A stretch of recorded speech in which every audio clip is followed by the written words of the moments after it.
afternoon, everyone, and welcome to today's webinar, Women's Health Behaviors and Decision-Making During and After COVID-19. I'm Stacy Worthy, and I'm counsel to AIMED Alliance. I'm very excited to moderate this panel of highly distinguished speakers, including Beth Battaglino, CEO of HealthyWomen, Phyllis Arthur, Vice President, Infectious Disease and Diagnostics Policy at BIO, Alejandra Castillo, CEO of YWCA USA, Dr. Kate Russell Woodworth, General Pediatrician and Medical Officer for the Emerging Threats Team, Division of Birth Defects and Infant Disorders at the CDC. Next slide. So a little bit about HealthyWomen. The organization is the nation's leading independent nonprofit comprehensive health information source for women. Its mission is to educate women to make informed health choices for themselves and for their families so they can live and age well. Since 1988, HealthyWomen has been the most trusted go-to resource for women. Next slide.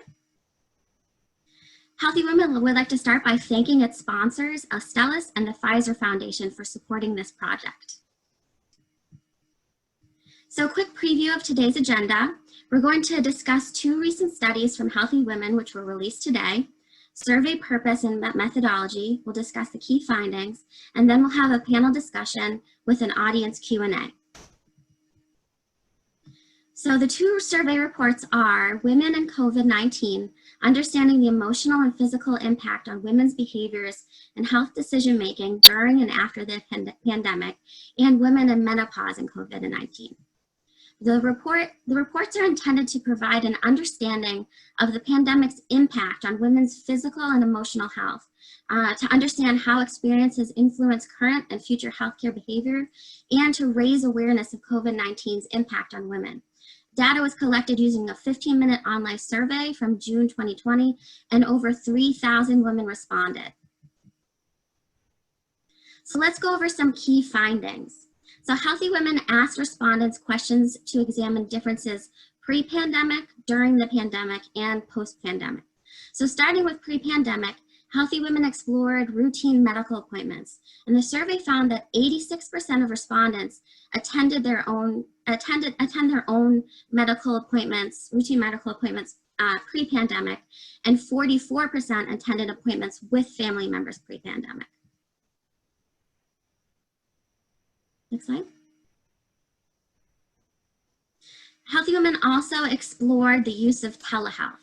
So telehealth can be very beneficial for patients who are unable to attend in-person appointments.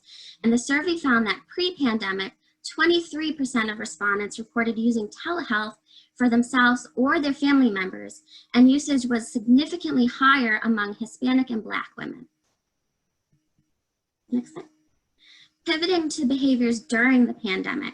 So as we know, by March, a national emergency, public health emergency, and state of emergency declarations were all made.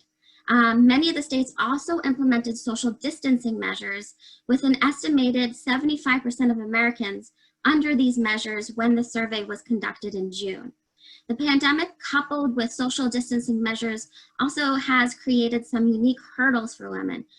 So for example, with more children home from school and daycare, women have been responsible for the majority of unpaid childcare and homeschooling duties, while also trying to maintain their jobs. They're also more likely to serve as essential workers. Next slide. While hospitals reached their capacity treating patients with COVID-19 during the first few months of the pandemic, overall healthcare utilization has decreased during that time. So many Americans did not seek care due to social distancing measures or fear of contracting the virus. However, it can be dangerous to forego care when you need it. So HealthyWomen asked respondents about their medical appointments during the pandemic and found that 64% had scheduled appointments when the pandemic hit. Of those, 32% kept their in-person appointments, and another 32% booked a telehealth appointment. 13% canceled, and 24% rescheduled. Next slide. Healthy Women also asked respondents about new health appointments. So during the social distancing orders, just over 1/4 of women needed care for a physical issue other than COVID-19, while 8% of women reported needing mental health services. 93% of women who needed care ultimately received it in some form. However, only 53% said that it was easy to receive care or advice, and 26% reported difficulties in finding care. Hispanic women in particular were less likely than women of other ethnicities to make in-person appointments during the pandemic. Additionally, 11% of respondents said they needed care for COVID-19 symptoms in particular, and these percentages were higher for Black and Hispanic women, which is consistent with the CDC reports that these communities are experiencing higher rates of infection and health disparities. The report also found that 19% of women needed to schedule a vaccine during the pandemic, and 71% went ahead and scheduled that appointment.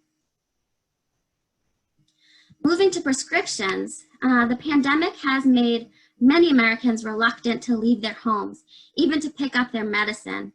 And as a result, state and federal agencies have taken steps to improve access to prescriptions during the pandemic, and that includes authorizing waivers of certain insurance restrictions, such as step therapy and prior authorization, and allowing for 90-day fills or early refills so people can fill their prescriptions all at one time. The survey found that 73% of respondents needed a prescription filled or refilled while state and local social distancing measures were in place. Of those, 43% entered the pharmacy to pick it up, nearly 1/3 went through the drive-through, and 21% had it delivered. The pandemic has also had a general negative impact on mental health and well-being. So the survey found that 31% experienced stress, worry, general anxiety, or boredom more so than pre-pandemic. And Hispanic women noted greater need for mental health services during the pandemic than white women. Asian women were least likely to seek mental health services. The survey also assessed women's specific worries during the pandemic, and the findings highlighted some racial disparities. So for example, Hispanic and Black women worried more than white women about having a place to stay, affording health care, and physical safety. Hispanic and Black women worried more than white and Asian women about affording prescriptions, and Hispanic women worried more than white and Black women about accessing prescriptions.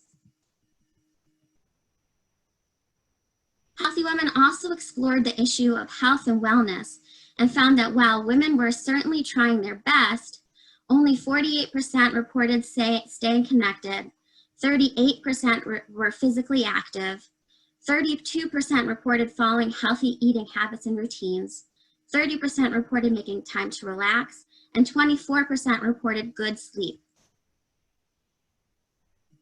Respondents were also asked about their anticipated behaviors post-pandemic. So regarding future healthcare services, 41% said that they were comfortable seeing healthcare providers within the next 6 months, and that number increased to 55% when considering longer timeframes. Black women were less comfortable at 6 months or longer timeframes compared to both white and Hispanic women, and 76% of respondents reported that the primary reason for forgoing an in-person clinical appointment was risk of COVID-19.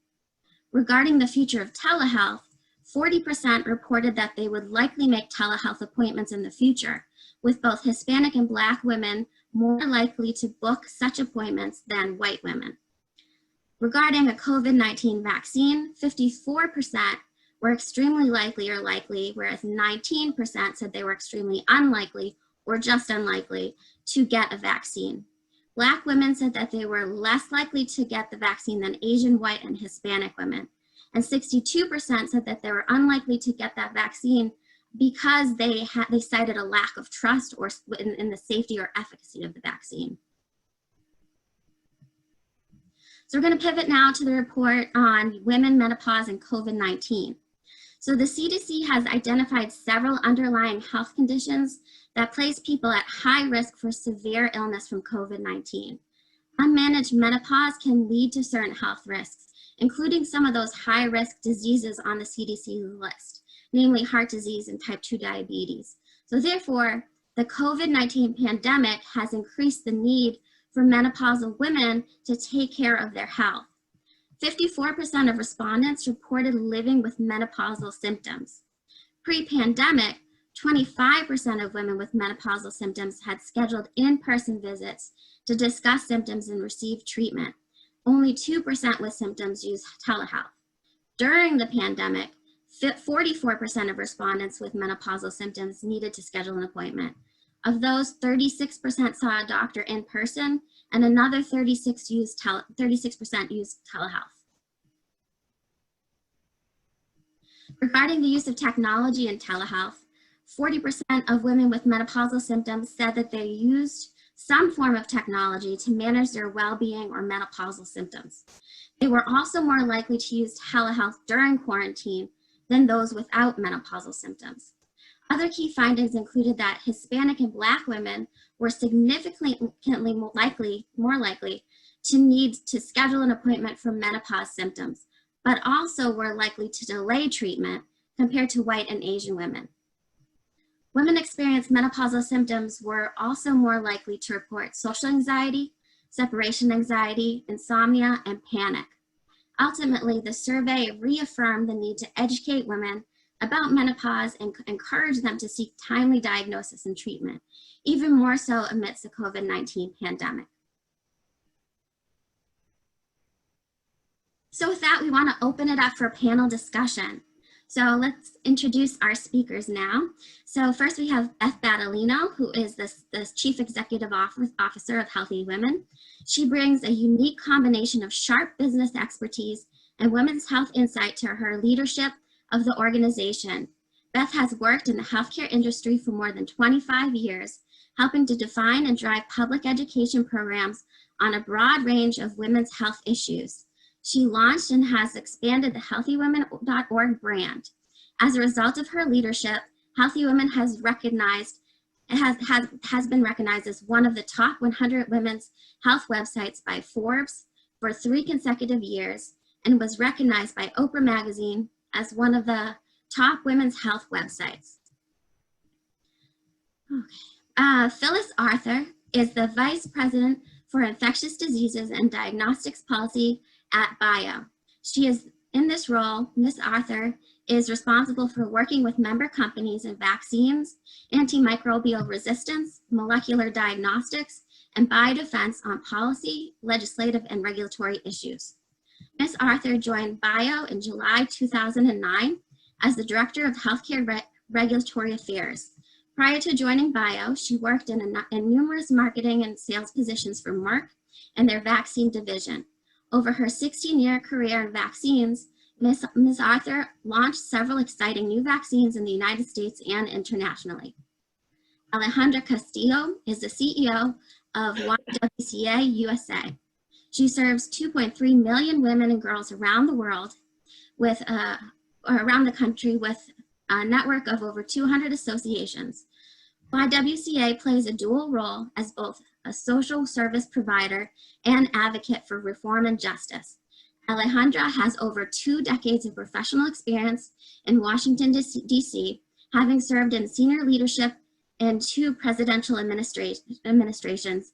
Given her policy, legal, and business expertise, she has worked in various public, private, and nonprofit settings.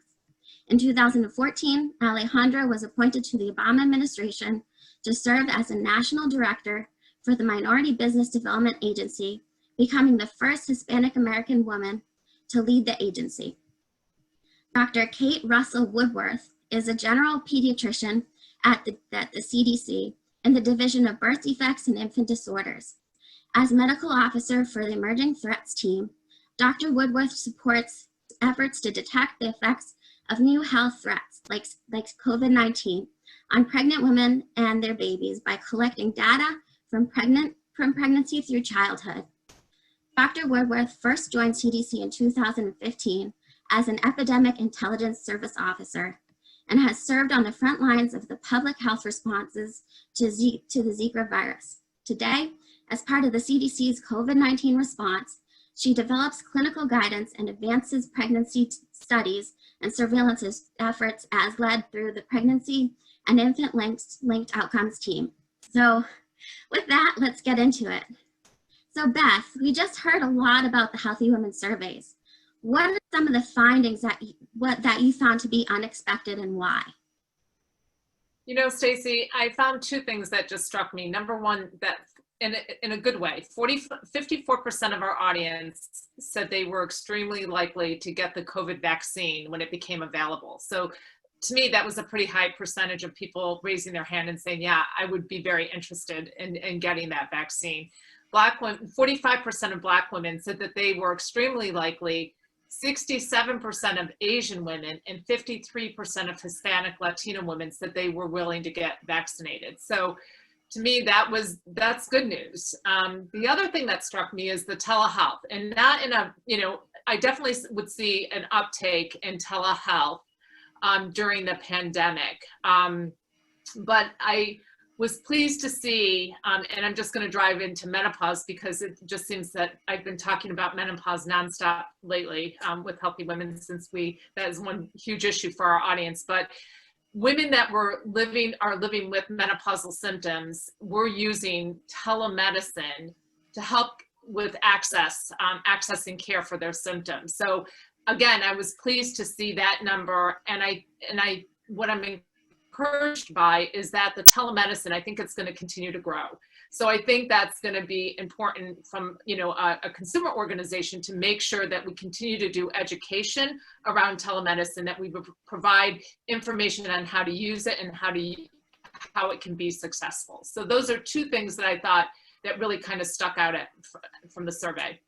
And Stacy, I want to second Beth's point about how positive that number is, because we all know that women are often the center of healthcare decision making in their home, both up and down, but with their parents, with their children, with their husbands or significant others.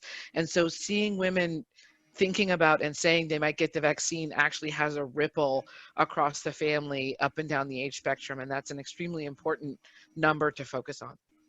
Absolutely.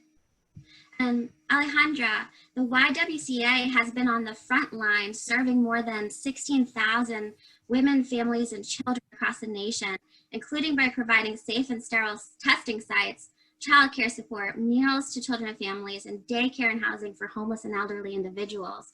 What are some of the ways in which women's and children's needs have changed since the pandemic has begun, and what new challenges do they face? Yeah, so thank you. I'm so excited to be on this panel and addressing this critical issue. So a couple of things. First of all, we serve over 2.3 million women and girls and families across the country.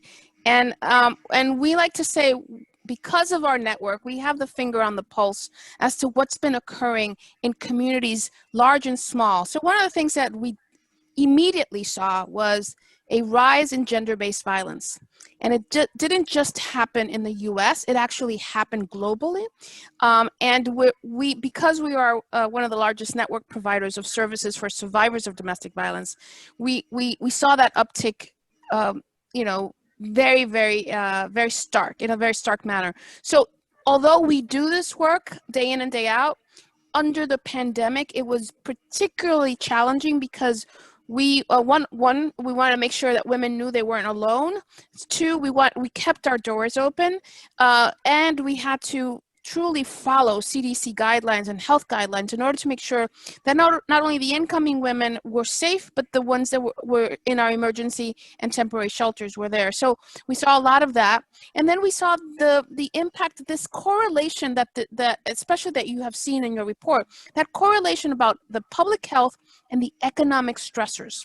And that in itself, that combination that really brought to light some fault lines that as a nonprofit we've seen for a long time, but the pandemic really accelerated.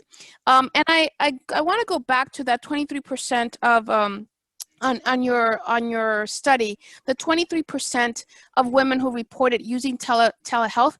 That's great, but we also need to be very mindful that there's a digital abyss in our country. And we're seeing it now with the virtual classrooms, but we're also seeing it in communities of color where the broadband access is not as available, or I shouldn't say or, and in rural communities where the last mile is something that's also challenging, where there is no broadband. So as an organization, as you mentioned from the onset, we're a dual organization, service delivery, but we're also an advocacy.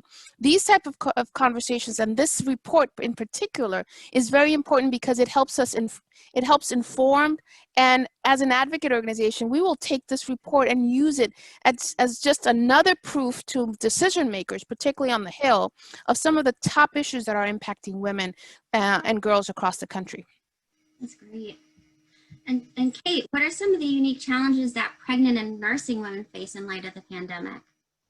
Yeah, sure. So one thing that's sort of been brought up already in a little bit has been, there's number one, the impact of COVID-19, its infection itself, but also the impact of the general pandemic and a lot of the ways we've had to change our lifestyles and our mindsets to deal with this. And that's certainly something that is definitely impacting particularly pregnant and nursing persons, and that's sort of the field that I work in. But I think one big issue is sort of the limited and frequently changing data. I know that's been a struggle in a lot of areas, but while we've learned a lot over the past few months about COVID-19, pregnancy in particular takes, on average 9 months to complete.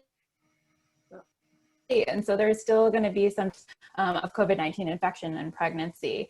But that aside, sort of in terms of the impact of the pandemic itself, a big one for me is that we're put in place to prevent or reduce the risk of infection, have really changed the experience of pregnancy and birth for pregnant women and their partners.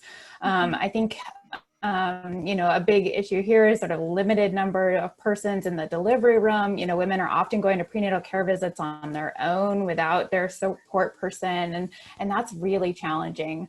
And then, I think we all know that pregnancy and postpartum period can be incredibly challenging, stressful, and isolating, even under the best of circumstances. And so just another way that this is sort of impacting pregnant women, I think, a little bit uniquely. And then finally, along that same line, that depression is really common in pregnancy and postpartum period. About 15% of women experience postpartum depression. And so couple that with the stressors that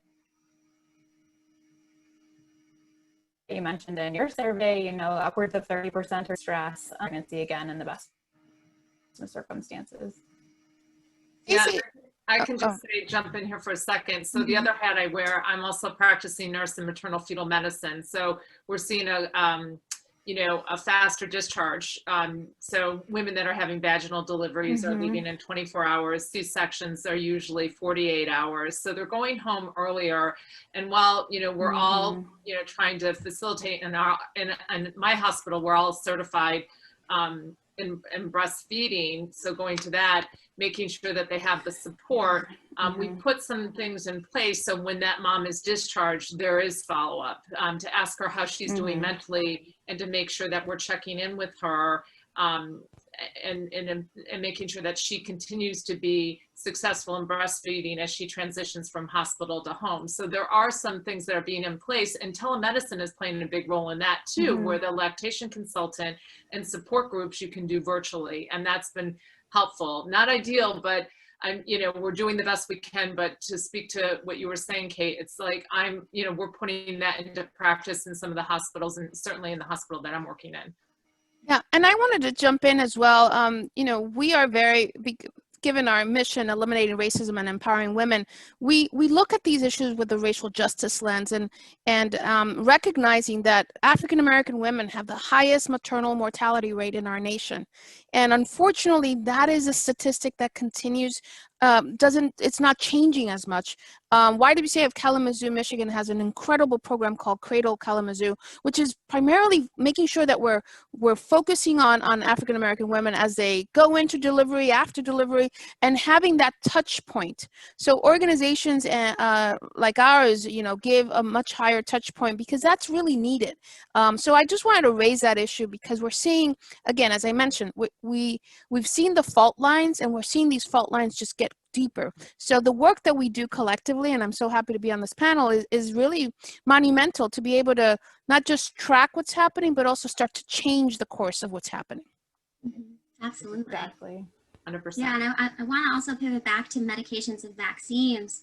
Phyllis, could you let us give us some information on some of the steps that bio members have taken to address the COVID-19 pandemic and what types of treatments and therapies are currently in development? Absolutely. So you've all hopefully been watching what's happening with the development of products. I think what we're very proud of as we look at the biopharmaceutical industry is how quickly companies jumped in with both new products as well as actually looking at even their armamentarium products that were already in development to see if those products would help either treat the consequences of COVID-19 infection, treat the virus itself, or get rid of the virus, and of course work towards a vaccine. And certainly investments made before the pandemic were instrumental, particularly on the vaccine side, in helping us go faster in vaccine development. So we're tracking about over 760 products worldwide that are in development between vaccines, antivirals, monoclonal antibodies, and treatments. A lot of that work going on here in the United States, and some very exciting data starting to show for both vaccines and treatments in development. So we've got about 11 vaccines in phase 3. Here in the US, there's four or five in phase 3. And that's very important because those vaccines are actually in the middle of those extremely important, definitive, very large phase 3 clinical trials. And we hope that we'll start to see that data, and I certainly hope that those products will be very successful in showing that they can prevent the serious consequences of COVID infection. As it's also been a very exciting week for treatments. We've seen great data that's starting to evolve around the monoclonal antibodies. Several companies are saying that they think they're going to have enough data to go for the emergency use authorization and approval. We saw the president treated with several of these products, which shows how important it is to get to the early stage of disease to keep people from progressing to the more serious consequences that we've all seen, hospitalization and more serious disease. So I think we're at a very important time in this next couple of months. I hope what we'll see is robust data that everyone can take a clear look at and understand how these products can either help treat the serious consequences or even keep people from going on to serious consequences, and certainly prevent infection and serious disease altogether. Great. And Beth, 6% of women reported that they did not fill their prescription during the pandemic, either because they could not afford it or because it was not available. Are there resources available to improve access to medications during the pandemic? You know what?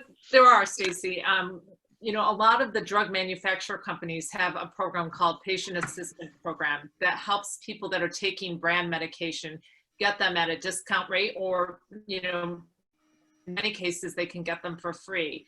I would also strongly suggest that people use their pharmacists too, to find out what coupons are available and to help navigate how they can get access to the prescriptions that they need. Many pharmacists have coupons, or there's certain programs that they can get people into that will get them a reduction in the cost of their program.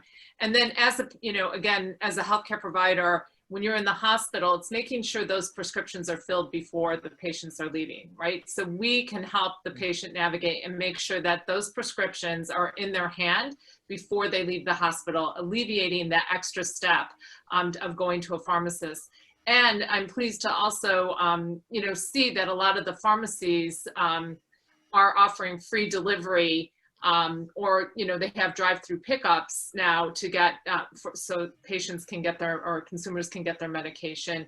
And then as we're in open season right now, make sure take a look at your benefits, because sometimes your benefits include mail order, and you can get a larger amount of your prescription, and a lot of times it's cheaper to deliver it right to your door. So it's another thing that you can actually look into and see you might be eligible to get mail ordered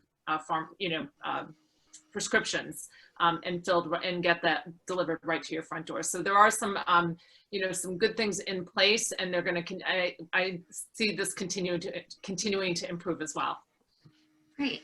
And talking about prescriptions still, and in particular vaccines, Phyllis, I will just ask you another question. According to the Healthy Women report, only 54% of women reported that they are extremely likely or likely to get the COVID-19 vaccine, and 62% who said that they would not get a vaccine cited lack of distrust in safety and efficacy. What can you say to these women to dissuade them from some of that distrust? I think that's extremely important, and I'm really happy to say that a lot of different groups who represent communities of color, populations who are at high risk, are starting to engage in explaining to people how the vaccines are being developed. And I think one of the things I'm realizing, I've been working on vaccines for, it's 16 years, like more than 20 years. Those who develop vaccines understand how vaccines are developed, but most people don't ever have to stop and think about it. And so it's important for us to explain what's the same about the process, that indeed a great many things are the same. And most importantly, the trials that are being done for these vaccines are being done actually to the highest gold standard of how you research vaccines. Very large phase 3 trial, commitment to looking at the data and the efficacy based on the highest standard. So randomized, placebo-controlled, event-based. Literally, in the end, what we'll know is, does the vaccine prevent moderate or severe disease? Not just do I prevent you from getting infected, but do I prevent you from going on to actually getting a more serious consequence? So the efficacy standard is very, very high. The safety standard is also very, very high. They have an independent data safety monitoring board that's looking at all the different safety data, looking to see if that's related to the vaccine or if it's related to underlying conditions that were already there. So there's a great many independent scientific reviews along the way. In addition, the review that will be done by the FDA is another independent scientific review. And then after that comes another scientific independent review by the ACIP. So there's multiple different steps along the way where the vaccines will be examined for their impact on safety and efficacy on the individual and their utility in handling the public health crisis. And we need people to understand that that's not where we're going fast. That's actually where we're taking the time needed. The fast was in, leveraging platforms to develop, doing the protocols similar between all the companies, producing the doses at risk before we even know if they work. Those are the places where we shorten timelines. The real things that actually matter about the robustness of the data are actually holding true to the standard. And I just want to jump in a bit because it's wonderful to hear, Phyllis, and I think that the U.S. has been truly a leader in so many ways as we develop vaccines. But I do want to pivot, touch on some of the points of trust, right? How do we get communities to trust? Yes. And recognizing, we have to recognize some unfortunate moments, whether it's the Tuskegee, whether it's women who were sterilized during the development of the contraceptive pills in Puerto Rico, or what we have seen in the news recently with the hysterectomies of women in detention camps. We have to put that in context because we will be called out on those. And organizations like YWCA and so many others, we stand in a moment, in a place of trust and confidence.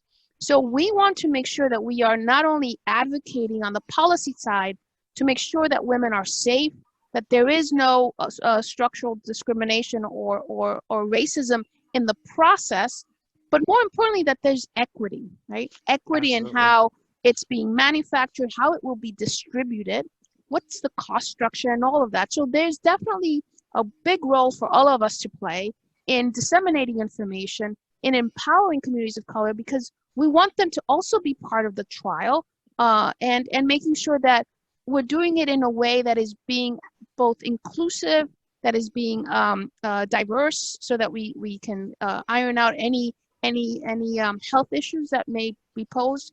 But we do need to have a very concerted effort on the information and the dissemination of process so that communities of color will definitely trust the process and correct some of the, ills of the past.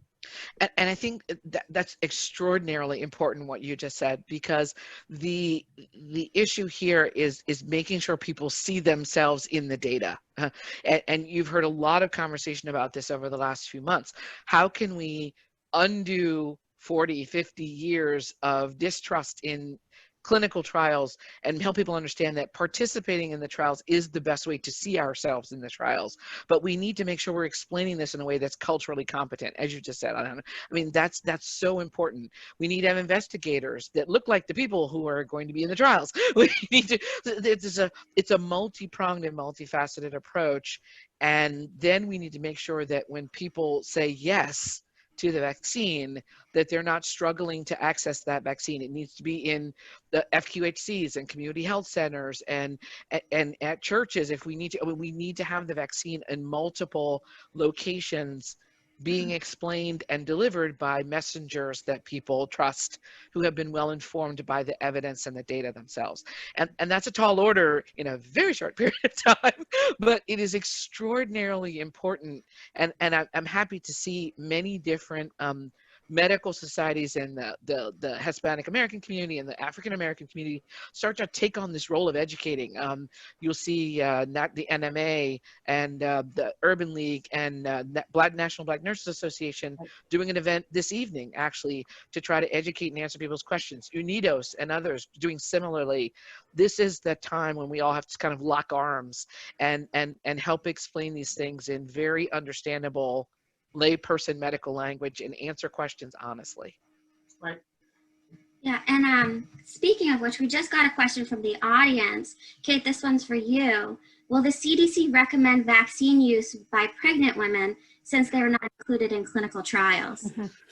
Yeah, that's a great question, an area that's sort of getting a lot of attention by some partners and advocates right now. So currently, the vast majority, I think all of the clinical trials for vaccines exclude pregnant women. And this is something that a lot of advocacy groups have been pushing for, is the inclusion of pregnant women. Typically, what we expect will happen is that as we get increased safety data from non-pregnant adults, then these clinical trials will expand to include pregnant women and children, because that's another group where we're not getting sort of enrollment in clinical trials right now. And so once we have that data, then, CDC, but, more importantly, these advisory committees on immunization practices will start to make recommendations about when we have enough safety data to sort of promote the use of vaccines in pregnant women. Great, thank you.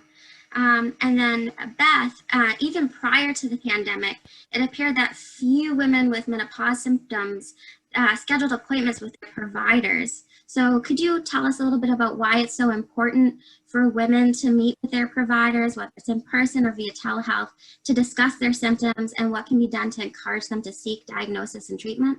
Right. So I can just say right now, and this has been, one of my opening remarks to so many different webinars, is that it is safe to go back to your healthcare provider. It's never been safer.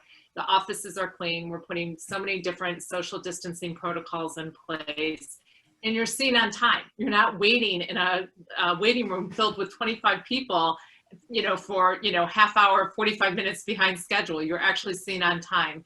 Menopausal symptoms are treatable. So being able, and this extra stress is exasperating some of the menopausal symptoms. So it is so important for women to keep their appointments, to keep our, put ourselves back on that list. Like, we're always so busy making sure we're taking care of our significant others, our children, even the family pet gets put before us, that it is so important for women to prioritize their own health. If you are if you're going through menopause and you have symptoms that are affecting your sleep, night sweats, mental health, please make that appointment and see your healthcare provider. And yes, you can use telemedicine. Telemedicine works perfectly with this scenario, with this type of patient, where we can talk through.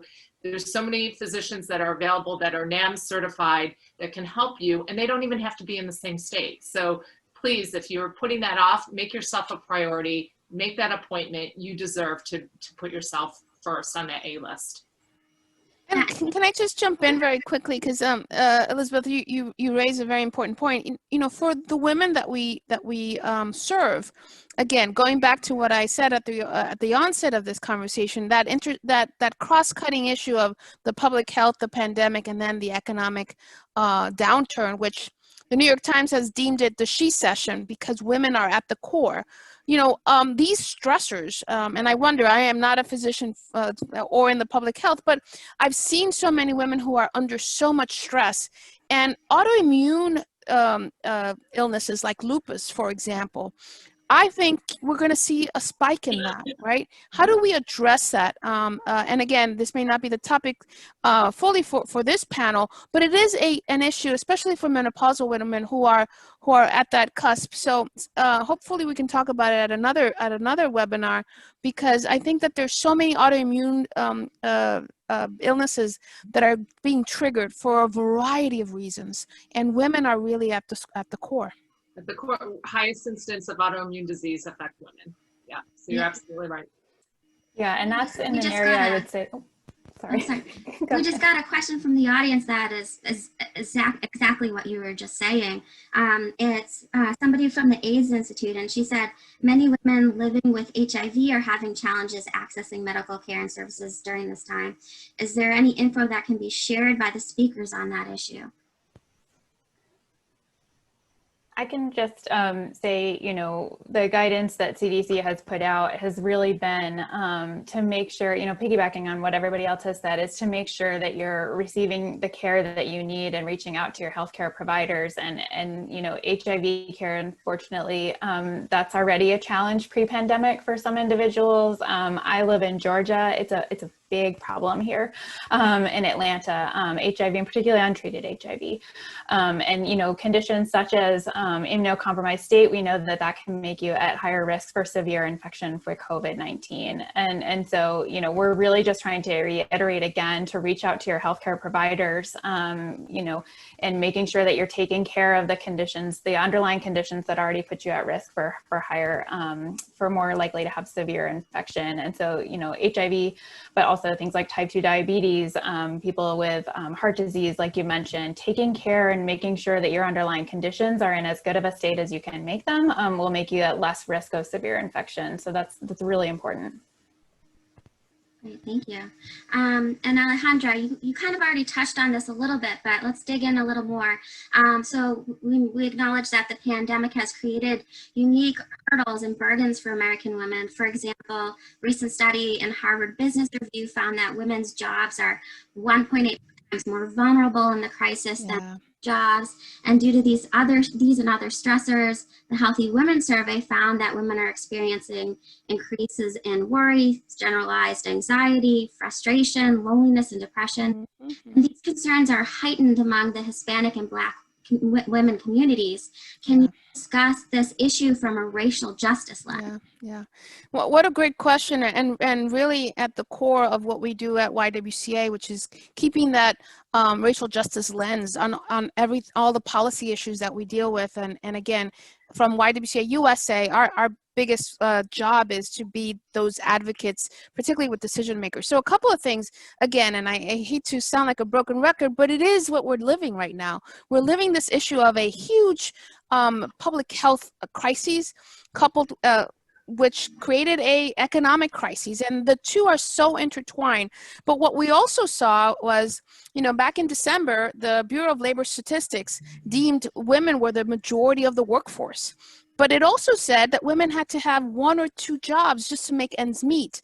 And what we're also seeing as we talk about the future of work is that women are in the service industry, which is the most vulnerable as we're seeing now when there's an economic downturn. So again, we have to look, these are not just linear problems, these are multi-layered problems that require a very holistic approach. Early next week, we at YWCA are releasing a white paper, which is placing women at the core, as I mentioned again, that the New York Times has called it the she session, but looking at 3 angles. One is childcare, secondly, the future of work, and third, systemic racism. And looking at it in terms of how do we make policy recommendations and be able to support women. And there's so many other issues like pay equity issue that come into play. All of these are stressors and trigger points, which for women, we're carrying so much. And now we're being told that women are the ones who are going to get us through this economic recession. So imagine all of the different health issues that we need to take care of, but also mental health issues that we have to focus on, as well as making sure that our loved ones are complete. So a lot on our plate. It's weighing on us. And from a racial justice lens, looking at the fact that women of color have been deemed, essential workers in the service industry. But again, we are paid less. We have much more vulnerability in terms of job security. And these are the jobs that companies are now right-sizing. They're using the pandemic as an excuse to right-size and to lay off workers in so many different ways. So definitely a lot to unpack, but I thank you for the question, because keeping a racial justice lens as well as a trauma-informed lens is the way that we have to address public policy, particularly in the public health space. Mm-hmm. Yeah, absolutely. And Kate, the Healthy Women survey found that while women are trying to maintain health and wellness during the pandemic, a relatively small percentage were able to be physically active, follow healthy eating habits and routines, relax, or get good sleep. What is the relation of health and wellness to the severity of illness from COVID-19? Yeah, great question. And this is one where I'm going to answer in the like do as I say and not as I do. I think this has been challenging for all of us. And I was thinking about how I personally might have responded to those survey questions. But like I mentioned before, we do know that individuals with certain health conditions are at higher risk of severe illness with COVID-19, so more likely to be hospitalized, receive ICU care, and even more likely to die from COVID-19. And so, like I mentioned before, is point number one is really making sure that if you have underlying conditions, they're as well managed as you can make them. But in addition to that, generally keeping yourself healthy can reduce your risk of severe illness. And so staying physically active has certainly been a challenge, and people are needing to be a little bit more creative when we can't go to the gym necessarily or do group classes. And it might mean going outside or doing virtual online classes or fitness classes instead. And then, certainly making sure that we're eating healthy is, it's one of those core health things that if you can maintain a good diet and stay physically active, you're putting yourself sort of as in a best position as you can if you happened to get COVID-19. But also I would say equally as important as, staying physically active and eating for your physical health is mental health. And I think oftentimes we don't realize how much our mental health impacts our physical health. The pandemic is stressful. That's like the understatement of the century. But fear and worry about health for yourself, health for your family, increases, we've seen a lot of increase in people's use of alcohol or substances to sort of cope with stress during the pandemic. And the CDC has put together a website specifically about coping with stress on COVID-19. So I encourage folks to take a look at that website. It does provide some good resources. And then, of course, we know that the pandemic has changed the way that we connect and support with each other. So making sure that individuals are finding ways to reach out, even if that means needing to be a little bit more creative than we were before. Yeah, can I just jump in, because I saw a great question on the chat box as well in terms of acupuncture and herbal medicine and the like. What I find so fascinating, again, just full disclosure, I'm a lawyer, not in the public health field. But the things that I found so interesting is that I've read so much about COVID coming in as a pulmonary, but it really is more of a cardiovascular, because so many people are seeing clotting, blood clotting, and just the weakening of the blood vessels. So it was interesting to see on one of the news channels how acupuncture is really being embraced for so many reasons. So is meditation, going back to an approach of holistic medicine writ large. And again, I'm not subscribing or telling anyone to do these things, but really being aware of opportunities and ways to recalibrate our lives and our health, because this is something that's going to be with us for a long time, and it's until we get that successful vaccine, we have to do as we say and not as we do, because I too am very guilty of not taking care of myself. But I'm feeling it, and I just hope people can heed the warnings of taking care of themselves. And I'll say, flu shot. So I have to say that, right? So flu shot, one of those things we have to do. And one of the things that's interesting is some of what Kate just mentioned, and Alejandra just mentioned about the what we've learning about COVID, which is this horrible respiratory disease, but what it really does is impact the entire body, in particular the heart, the kidneys, the lung, etc., was also actually true for flu. We just have never had such a severe flu season as we're having for COVID right now. But there's always been this incredible, unfortunate link between recovery from a bad flu and incidences of higher strokes or heart disease or heart attacks in people that were predisposed to those conditions. So some of these things, hopefully we're going to learn from these about the important implications of infectious diseases and how they affect through the inflammatory process what happens with the rest of the body, and how preventing those things from happening or mitigating the severe cases can help us not have an exacerbated event from an underlying condition that unfortunately many adults already deal with. And getting the flu shot is one of the ways to reduce that risk. Pain, it's a pain, right? You got to go somewhere and you got to get it.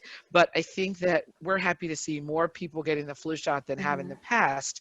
And that's one of those things we need to discuss, particularly with communities of color who really need to make sure they're protected from what we're calling the twindemic that could happen this winter when we all go back inside. So Exactly. Yeah. And I know, we have data, already about how there's disparities in the terms of how many women receive the influenza vaccine, where Black or African-American women are less likely to receive flu vaccine. And, certainly we've already talked today about, concerns that will happen with COVID-19 vaccine as well. And so important to make sure that, women have access and also feel confident in these vaccines. Absolutely. But please do get your flu shot. thank you, Kate. There's a CDC message. The Healthy Women message. Get your flu shot. Exactly. Phyllis, I wanted to pick up on something that you mentioned earlier, and that was clinical trials. And so while drug companies are working as quickly as they can to find vaccines and treatments, we wanted to know whether they're still committed to ensuring that clinical trials are comprehensive and inclusive, accounting for differences in sex, race, and ethnicity. Absolutely. And I think what you're seeing is, I was talking about this earlier with someone else, two different activities that I think are extremely important to note. One, several companies, either after they committed to the 30,000 person phase 3 trial, either slowed down because they weren't seeing the enrollment diversity that they wanted, or increased the trial size in order to make sure they could get the level of enrollment that was needed. So I think companies have been extraordinarily committed to this. They're working in a very different way with contract research organizations, with different hospital systems, really making this a part of the core priority. And I hope that this is one of those things that continues into the future, that companies are building relationships with investigators that actually can bring more people into the clinical trial process for a host of different diseases. But I think companies have really tried to do much more partnering than they've done in the past on educating for why. I think the other thing I'll point to is you've never seen this layer of transparency from companies about how they're doing, right? We are not there. I think the press is very clear, but you can every week, you can go look on the sites for Moderna and Pfizer and J&J and Novavax, the companies that are in phase 3 trials, and see they're reporting how they're doing in that week on recruitment. They're showing hopefully steady progress each week on week in terms of having the higher percentage of African American and Hispanic Americans in that week's enrollment. Will we make it to somewhere between 12 and 15% in different categories? Maybe, maybe not, but it will be higher than we would have gotten by doing nothing, and hopefully much better for the future. I hope we get there through some of these efforts, but for the first wave of phase 3 trials, I think it's more about trying to get to a number that's actually robust enough to say something important. If I can, I just want to uplift the voices of Indigenous people who have been heavily impacted. Absolutely. And as we talk about, Black, Indigenous, and people of color, we have to recognize that so many of our sovereign nations have had devastating, and their voices don't necessarily make it in these type of discussions because for a variety of reasons as well. But we have to be very mindful how diverse our country is, and how, you know, these the vaccine, again, we're all praying for a quick and successful vaccine, but it's going to hinge on also the distribution.